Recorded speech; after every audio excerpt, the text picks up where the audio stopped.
bagaimana jika judul penelitiannya ingin melihat pengaruh antara variabel dependen dan independen.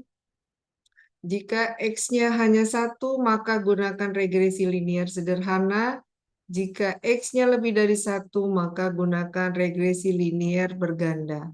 Tetapi di dalam regresi dia memiliki syarat harus memenuhi uji asumsi klasik dan harus datanya menyebar normal serta datanya harus data interval atau rasio. Kemudian kalau teman-teman ingin ingin mengolah data jika teman-teman mengadakan eksperimen, eh, ingin mengetahui sebelum dan sesudah kegiatan penyuluhan, misalnya teman-teman bisa menggunakan Wilcoxon. Tapi kalau teman-teman ingin melihat uji beda antara dua variabel yang independen, maka bisa menggunakan uji beda Mann-Whitney. Tapi kalau lebih dari dua, bisa menggunakan Kruskal-Wallis. Jadi itu teman-teman yang harus kalian pahami karena tidak semua alat bisa digunakan. Lagi-lagi saya tekankan ini hanya alat saja yang digunakan untuk mengolah data. Yang terpenting bagi mahasiswa agribisnis adalah bagaimana menginterpretasikan kenapa dia berhubungan dan kenapa dia berpengaruh serta kenapa dia berbeda. Jadi bukan membahas tentang alatnya. Karena kalau berbicara membahas alatnya itu punyanya teman-teman statistik. Nah, seperti janji saya akan menjelaskan satu lagi. Kalau kemarin itu adalah statistik bivariat, saya akan menjelaskan yang multivariat jika variabelnya banyak dan menggunakan sampel. Kalau yang kemarin kalian bisa menggunakan teknik pengambilan sampelnya dengan menggunakan eh, Lemenso, kalau misalnya tidak diketahui populasinya, kalau diketahui populasinya, teman-teman bisa menggunakan Slovin. Tetapi untuk alat analisis yang akan saya jelaskan ini, yaitu SEM. SEM itu ada 3 ya, saya hanya menjelaskan satu saja, Smart PLS. Dia pengambilan sampelnya 5 sampai 10 kali jumlah indikator. Jadi kalau jumlah indikator yang teman-teman gunakan ada 20, maka minimal respondennya adalah 100. Nah, itu kalau menggunakan Smart PLS. Jadi kalau kita menganalisis data, kita jelaskan SEM-nya SEM apa. Ya, kalau misalnya kita pakai SPSS, SPSS-nya SPSS yang mana? SPSS itu banyak, ada Mann-Whitney, ada regresi, ada korelasi sama, begitu juga SPSS. Jadi SPSS atau SEM itu adalah namanya ya, nama software-nya. Baik, saya akan menyiapkan datanya dulu. Sampai di sini ada yang ingin ditanyakan terkait dari apa yang sudah saya jelaskan?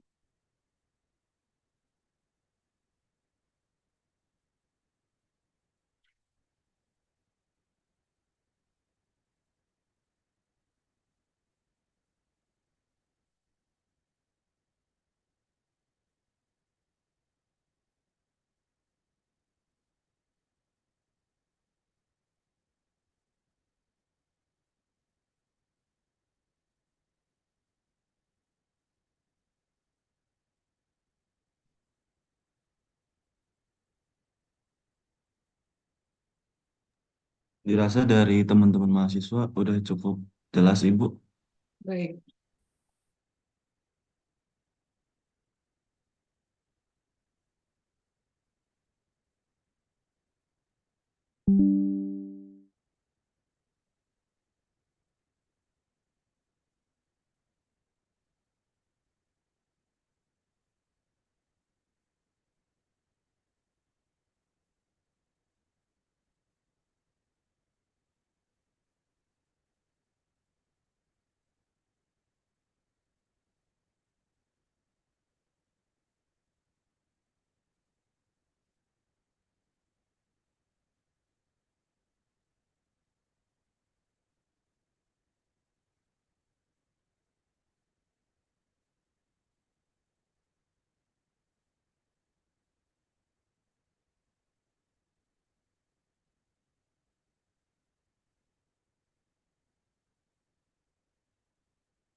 Baik.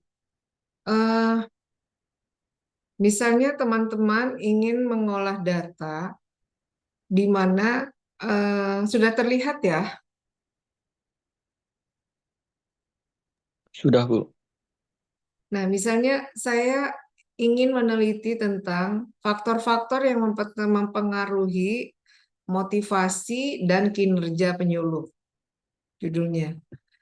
Atau pengaruh faktor internal dan eksternal terhadap motivasi dan kinerja penyuluh. Itu judulnya, ya. Jadi, saya ingin tahu apakah faktor internal ini berpengaruh terhadap kinerja, apakah faktor internal ini berpengaruh dengan motivasi, dan apakah motivasi berpengaruh dengan kinerja, dan apakah faktor eksternal berpengaruh dengan motivasi, dan apakah faktor eksternal berpengaruh dengan kinerja. Itu ada 5 hipotesis yang akan saya uji. Nah, kemudian ini biasa kita buat variabel A, kemudian variabel B, eksternal, kita kasih simbol saja, motivasi saya kasih simbol variabel C, dan kinerja saya kasih simbol variabel D. Nah, ini adalah pertanyaan-pertanyaannya. Di sebelah kiri ini adalah respondennya. Jadi, pindahkan jawaban kuesioner, misalnya sangat setuju itu 4, setuju tidak, kurang setuju, setuju 3, kurang setuju 2, tidak setuju 1 misalnya. Misalnya jawaban dari respondennya seperti ini,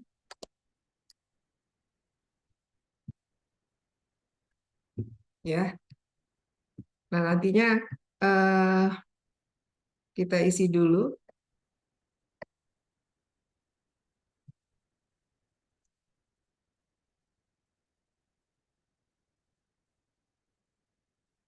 Ini hanya misal saja ya.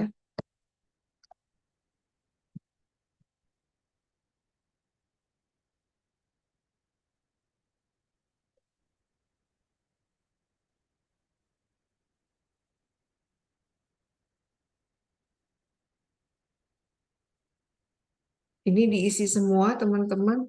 Ternyata tidak bisa di... Maaf.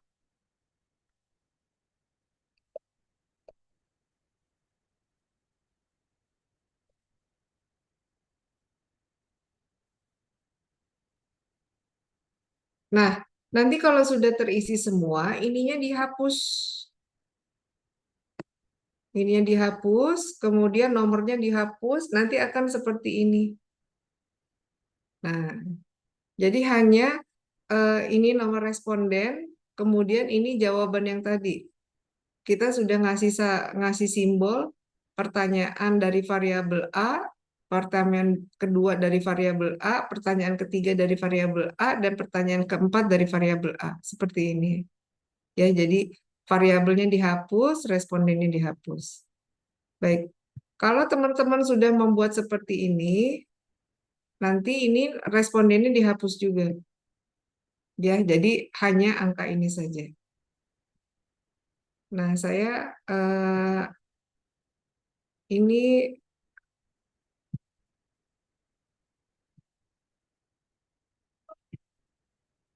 nah nantinya teman-teman ini adalah yang kemarin saya berikan kepada teman-teman dengan jumlah sampel 100. Ya, ya jadi ini nanti dibuang karena nantinya akan mempengaruhi. Nomor respondennya dibuang. Ya. Nah, setelah ini yang harus dilakukan adalah teman-teman save. Jadi save disimpan dalam bentuk CSV. Save as, ininya jangan XLX, tapi cari yang CF, yang ini. Yang CSV, koma delimited, ya. Ini CSV ada CSV UTF, ada CSV apa CSV maaf kepencet. Ada CFC Macintosh, tapi teman-teman pakai yang CSV, delimited. Disimpan. Save. Ya. Nanti kalau sudah di-save, teman-teman buka SEM-nya, buka Smart PLS-nya. Jadi teman-teman kalau sampelnya di bawah 100, teman-teman bisa mendownload SPSS yang gratisan for student. Itu kalau jumlah sampelnya di bawah 100. Tapi kalau di atas 100, teman-teman bisa membelinya di Shopee atau di Lazada. Teman-teman bisa membeli, kemudian menginstal sendiri. Nanti kalau teman-teman ingin membeli, beli yang Smart PLS 4 ya. Baik, saya akan membuka Smart PLS 4.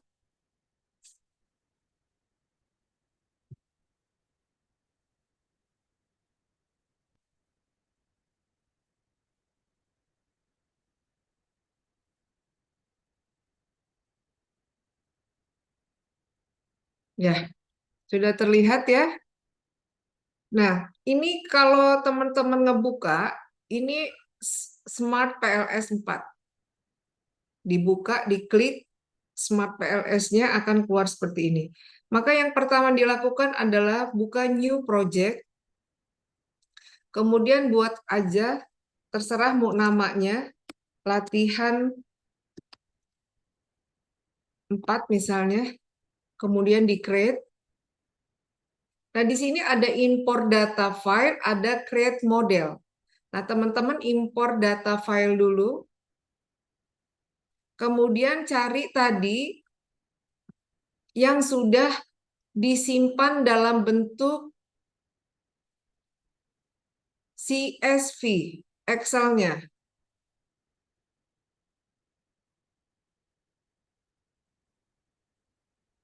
Mana tadi ya?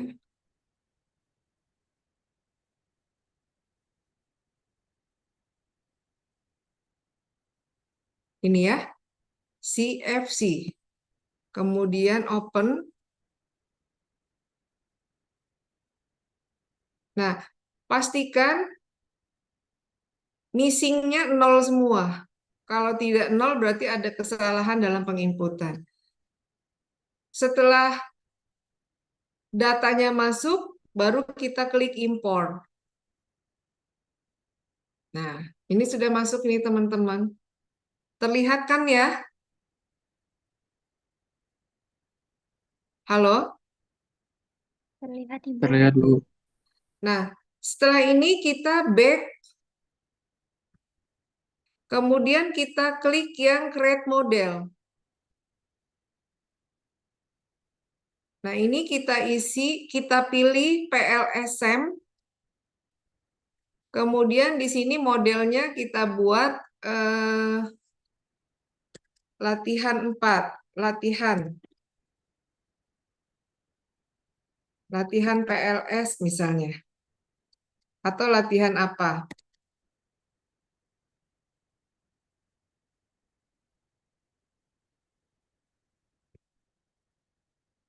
Kemudian kita save.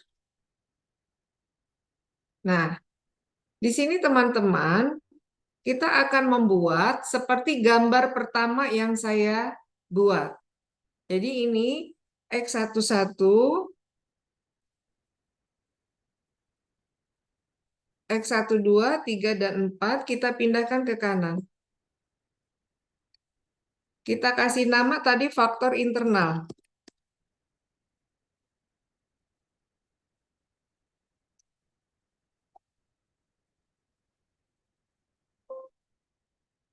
Enter. Ini bisa digeser-geser, kemudian ini juga bisa diperbaiki. Kemudian dari X22 sampai X24 kita pindahkan. Kita buat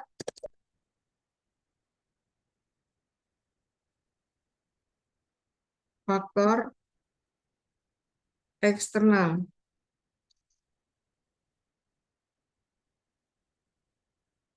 Ya. Ini kita rapikan juga.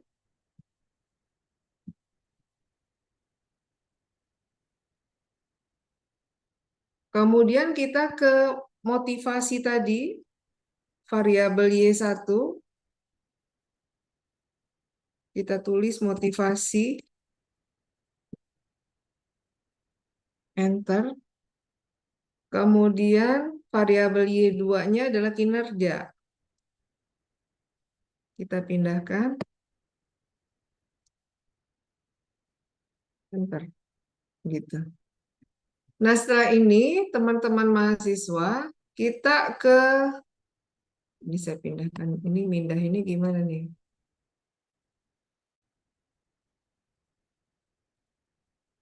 Kita ke connect.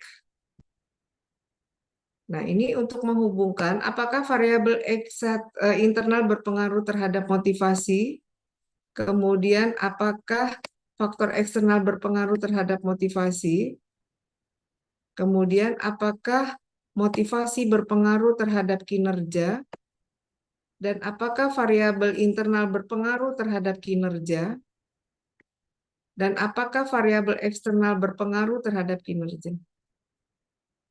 Ini sudah jadi. Ya. Kalau sudah jadi seperti ini, teman-teman tinggal melakukan validasi dulu. Apakah kuesioner ini bisa diolah dengan menggunakan SPSS, dengan menggunakan Smart PLS atau tidak? Jadi validasi di sini beda dengan validasi kuesioner, ya. Kalau ini apakah datanya bisa digunakan, apakah datanya bisa dibuat model Smart PLS. Jadi kita klik calculate, kemudian kita pilih PLSM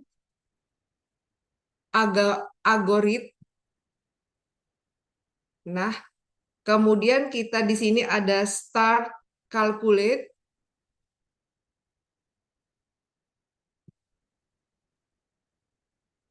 Nah,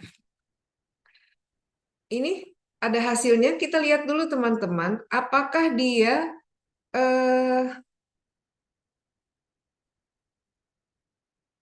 bisa digunakan untuk membuat model Smart PLS. Kita cari outer loading.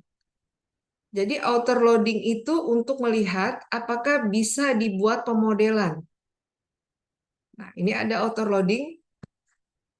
Nah, di sini teman-teman, X14 dan X24 ini warnanya merah. Berarti ini tidak bisa digunakan untuk membuat pemodelan. Oleh sebab itu, dia harus dibuang. Setelah dibuang, kita lakukan pengujian lagi. Cara ngebuangnya gimana? Kita klik edit. Nah, kemudian kita klik, kita buat back. Klik back. Oh, maaf. Kita klik delete. Kemudian tadi yang warna merah kan X14 ya. Kita buang. Kemudian yang merah yang mana lagi? X24. Ini kita buang. Jadi ini kita uji lagi. Apakah dia masih merah atau tidak? Kita klik lagi calculate, kemudian PLSM algorithm, kemudian start calculate. Kita lihat outer modelnya.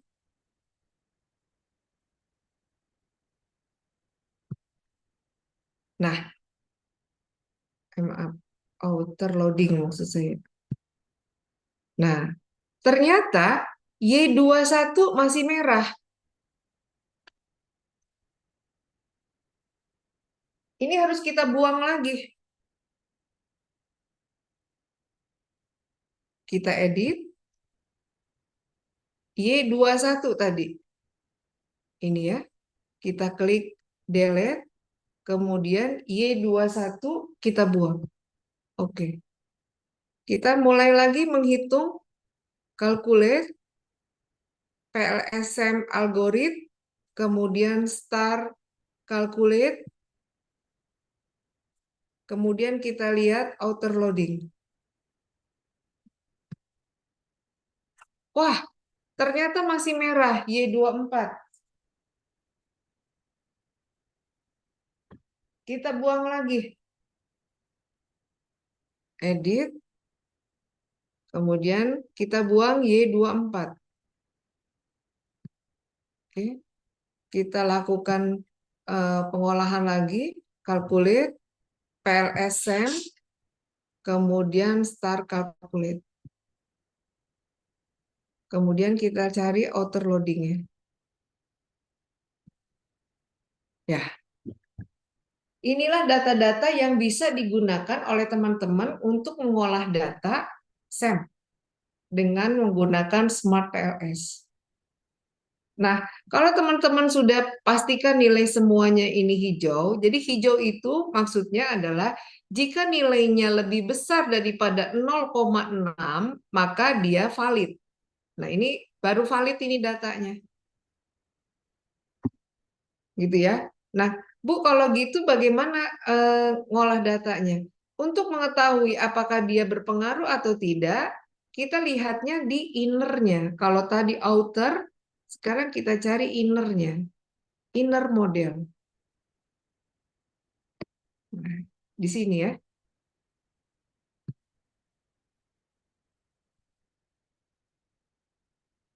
Untuk mengetahui, di sini nilainya sudah faktor internal berpengaruh terhadap motivasi, faktor internal berpengaruh dengan kinerja, faktor eksternal berpengaruh terhadap motivasi, eksternal dengan kinerja, motivasi berpengaruh dengan kinerja. Nah, kemudian hasilnya seperti apa? Hasilnya kita ke sini, grafik output. Nah, ini teman-teman. Di sini terlihat bahwa nilainya di atas 0,6, berarti dia berpengaruh. Jadi yang berpengaruh dengan motivasi adalah X11, X12, dan X13. Kemudian yang berpengaruh dengan faktor eksternal yang berpengaruh dengan motivasi adalah X21, X22, dan X23. Dijelaskan berpengaruhnya 0,866. Kemudian faktor eksternal berpengaruh terhadap motivasi nilainya 1,565. Tapi faktor internal yang berpengaruh terhadap motivasi dia berpengaruhnya negatif karena nilainya negatif. Ya. Kemudian motivasi berpengaruh dengan kinerja sebesar 0,287. Kemudian faktor internal yang berpengaruh terhadap kinerja 0,124 dan faktor eksternal yang berpengaruh terhadap kinerja adalah 0,613. Nah, faktor internal dan eksternal yang berpengaruh terhadap motivasi itu R-square-nya nilainya 0,758. Jadi faktor internal dan eksternal bisa menjelaskan motivasi sebesar 75,8%, sisanya adalah variabel di luar yang kita teliti. Begitu juga faktor internal, eksternal, dan motivasi yang mempengaruhi kinerja bisa dijelaskan dengan nilai R-square yaitu 94,1. Nah, jadi ini teman-teman bedanya dengan uji regresi. Kalau regresi kita tidak tahu di dalam variabel internal ini mana yang berpengaruh. Kita tahunya total. Kalau ini tidak.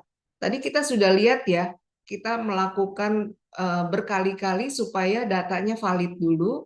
Ternyata di faktor internal dari 4 indikator yang kita gunakan yang berpengaruh hanya 3. Begitu juga eksternal. Kalau di motivasi dia berpengaruh semua. Dan di kinerja ternyata dari 4 indikator yang berpengaruh hanya 2. Begitu. Jadi itu teman-teman pengenalan sedikit tentang Smart PLS. Sisanya nanti kalau teman-teman ingin mengolah data dengan menggunakan Smart PLS bisa lebih memperdalam. Jadi saya hanya sepintas saja memperkenalkan Smart PLS. Untuk Amos dan Lisrel juga sama. Prosesnya seperti itu. Hanya saja kalau Lisrel itu biasanya untuk sampel yang di atas 100, kemudian dia juga datanya harus menyebar normal. Tapi kalau Smart PLS dia tidak mensyaratkan apapun. Jadi data ordinal boleh, interval boleh, makanya orang lebih banyak menggunakan Smart PLS karena dia tidak mensyaratkan jenis datanya apa-apa. Baik, itu teman-teman. Ada yang ingin ditanyakan? Izin bertanya, Bu. Ya, silakan. Iya, baik. Terima kasih atas kesempatannya.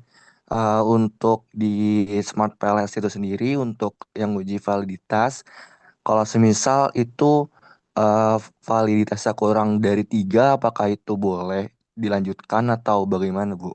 Satu pun boleh kalau indikatornya satu. Ya berarti dari kan nggak mungkin udah turun lapang turun lagi. Kecuali dari masing-masing variabel itu tidak ada satupun. Jadi misalnya tadi dari faktor internal tadi hanya satu yang valid dan bisa digunakan untuk membuat struktur model eh, Smart PLS, ya sudah kita hanya menjelaskan bahwa dari faktor internal itu yang berpengaruh hanya misalnya tingkat pendidikan. Sementara variabel yang lain tidak berpengaruh. Ya, kasusnya seperti itu. Oke, baik, Bu. Terima Iya, kasih. iya. Kalau di regresi kan kita nggak bisa. Jadi dia tambal sulam ya, sama-sama ngasih nilai ke misalnya ada 4 indikator ya pendapatan, jenis kelamin, tingkat pendidikan, jumlah anggota keluarga. Kalau di regresi kan itu nilainya di total. Kalau di Smart PLS enggak, dia masing-masing nilainya. Jadi kalau jumlah anggota keluarga tidak berpengaruh, dia akan merah, datanya tidak valid. Karena nilainya di bawah 0,7, dia akan merah. Makanya begitu merah, karena dia tidak valid, kita buang dulu. Karena tidak bisa digunakan untuk membuat pemodelan Smart PLS kalau datanya merah. Ada lagi? Ibu mau nanya, Ya, silakan. eh, pada saat kapan sih Bu peneliti itu menggunakan Smart PLS? Terus syarat-syaratnya itu apa aja Bu? Sama yang bedain Smart PLS sama SPS itu apa aja ya Bu? Itu aja. Kalau Smart PLS beda dengan dengan SEM ya, SEM ya, bukan Smart PLS-nya ya. SEM itu kan ada 3 ya. Jadi SEM Smart PLS beda dengan SPSS. Kalau SPSS itu hanya ngolah data bivariat. Kalau Smart PLS ini multivariat, jadi banyak yang bisa diolah. Jadi kalau eh, SPSS itu hanya ya variabel dependen sama independen aja, bivariat. Tapi kalau SEM bisa Smart PLS, bisa Lisrel, bisa Amos, itu dia multivariat. Jadi variabelnya bisa banyak. Ya, maksudnya di antara variabel itu kita menguji indikatornya juga bisa. Makanya multivariat. Kalau di SPSS dia tidak bisa menguji indikatornya, makanya bivariat. Nah, kapan kita menggunakan Smart PLS? Kalau kita pengen tahu apakah indikatornya mempengaruhi. Kalau kita cuma pengen tahu variabelnya yang mempengaruhi, maka kita hanya cukup menggunakan SPSS saja. Tapi kalau kita pengen tahu apakah eh, masing-masing indikatornya mempengaruhi, maka kita menggunakan Smart PLS. Jadi gini, kalau misalnya kita, nih, ini kalau Smart PLS ya, tadi kan seperti itu ya, ini gambarnya lebih jelas. Ini multivariat, karena kita pengen ngelihat masing-masing indikatornya. Makanya pakai Smart PLS. Kalau kita cuma pengen tahu variabelnya doang, kita tidak mempermasalahkan indikatornya, maka pakailah SPSS, pakai regresi. Jadi Smart PLS, Lisrel, dan Amos itu adalah pengembangan dari regresi untuk data yang multivariat. Dan berapa jumlah respondennya? Jumlah respondennya 5-10 kali jumlah indikator. Jadi indikator ini loh, yang warna kuning ini. 1, 2, 3, 4, 5, 6, 7, 8, 9, 10, 11, 12, 13, 14, 15, 16, 17, 18, 19, 20, 21, 22, 23, 24. Jadi kalau 10 kali 24, maka respondennya adalah 240 responden. Sebelum kita melakukan pengolahan Smart PLS ya. Jadi ini data awal, ini hipotesis awal. Sebelum kita melakukan uji Smart PLS, apakah dia valid atau tidak. Jadi ini adalah variabel penelitian kita. Modelnya seperti ini. Nah, nanti itulah jumlah respondennya.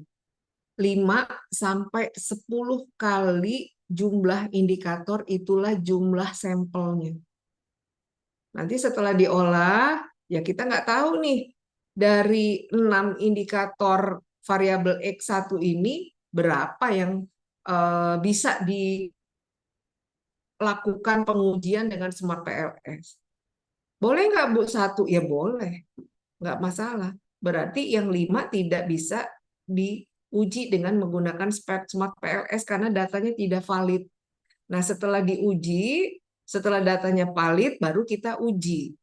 Nah, setelah diuji, apakah dia berpengaruh dan tidak berpengaruh, tinggal dilihat dari nilainya. Begitu.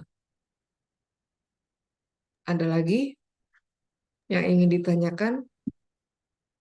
Jadi, teman-teman kalau seneng ngutak-ngatik komputer ya, karena sekarang kan statistiknya udah nggak pakai otak.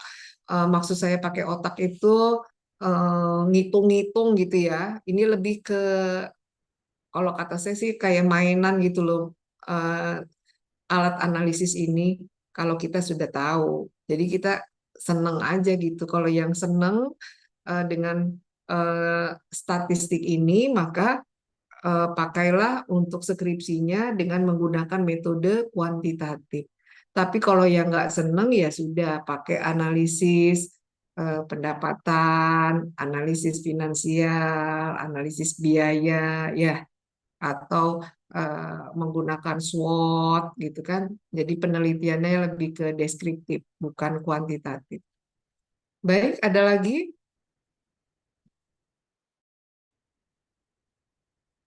Cukup? Cukup, Ibu. Oke, mudah-mudahan walaupun cuma setengah semester saya mengajarkan, kemudian lebih banyak saya memberikan tugas. Mudah-mudahan dengan tugas teman-teman lebih mengerti daripada saya berbicara di Zoom. Ya, karena kalau saya hanya berbicara di Zoom, tidak ngasih oleh-oleh tugas dengan teknik bagaimana cara mengolahnya, saya takutnya suujon bisa saja eh, laptopnya dinyalain tapi teman-teman masih tidur. Ya, tahu-tahu nanti dikasih alarm, kira-kira Bu Asi berhenti jam berapa, bangun lagi, terus Ya Bu, kalau saya absen, siap Bu, begitu. Padahal mah posisi tidur saya nggak mau suujon, maka saya lebih baik memberikan tugas kepada teman-teman supaya teman-teman paham dari apa yang saya jelaskan. Baik, itu saja teman-teman. Berarti ini adalah pertemuan terakhir kita. Tolong, karena saya jarang absen ya, tolong nanti divalidasi setiap harinya, tolong dicek penanggung jawab kelas sampai kita pertemuan ke-15 ya. Nanti di pertemuan ke-16 tolong divalidasi lagi, teman-teman mengumpulkan semua tugas dari saya dari validasi sampai Q-Square. Baik, itu saja pertemuan kita hari ini. Jika dalam penyampaian ada hal yang kurang berkenan, mohon maaf. Assalamualaikum warahmatullahi wabarakatuh. Waalaikumsalam warahmatullahi Terima kasih wabarakatuh. banyak Ibu. Ya, Terima kasih banyak, Ibu. sama-sama. Izin live ya.